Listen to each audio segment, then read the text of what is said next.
Well, Venezuela has the world's largest proven oil reserves, but oil production has systematically declined in the last years. First under late President Hugo Chavez, and now under President Nicolás Maduro, his appointed successor. Now, Maduro's popularity is being undermined because of economic mismanagement. The country's economy is already in recession.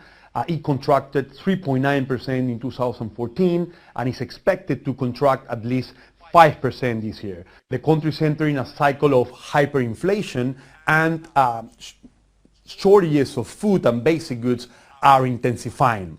So the government is not taking any economic measures to deal with this crisis in general terms because it does not have the political capital to take the difficult and tough economic decisions that they need to revert this situation. So what we can expect is that the economy will continue deteriorating in the one-year outlook, and shortages of food and basic goods will continue intensifying.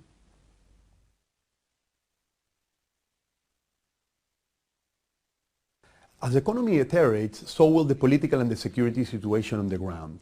And what we're seeing now at the moment in Venezuela is an increase of risk of civil unrest and riots. Now, these events of civil unrest are taking the form of looting. First, we started identifying events of looting against cargo and food trucks, but what we're seeing now is that these are extending towards supermarket, retail stores, and pharmacy.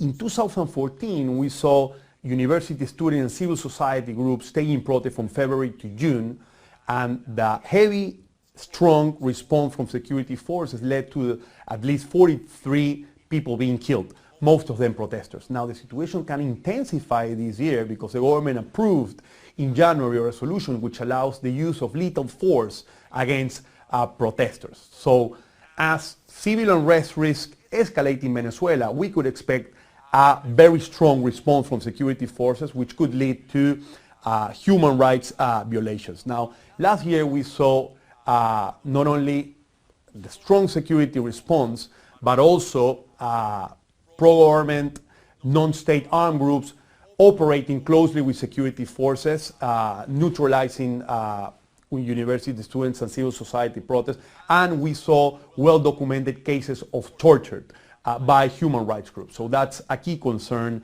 in the country at the moment. But our main concern is that Venezuela's weak democratic institutions are not well placed to deal with the political crisis that could be brewed as a result of this economic crisis and a result of the intensification of these food and basic good shortages.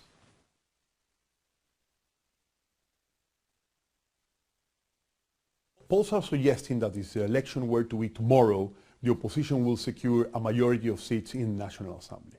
Nevertheless, the fact that the government is refusing to allow international observers, the government-controlled electoral authority, gerrymandering tactics, and the strong control that the ruling party has overall over the electoral system indicates that the most likely scenario is that the opposition will definitely secure the majority of the votes, but a similar amount of seats in the National Assembly than the ruling party. So the key indicators for political stability that we will follow and monitor closely on top of the parliamentary elections in December will be the economy and shortages of food and basic goods, civil unrest, and whether this takes the form of looting and riots, whether it escalates beyond the point where the security apparatus can mitigate and control this process before they become widespread, and military support. Military support will be key because, as we've discussed in the past, after more than 15 years of Chavismo, democratic institutions in the country have been undermined, and the only institution with the power to put pressure on the different political actors to obtain certain outcomes is the armed forces. So the armed forces will continue being the key power broker behind the scenes.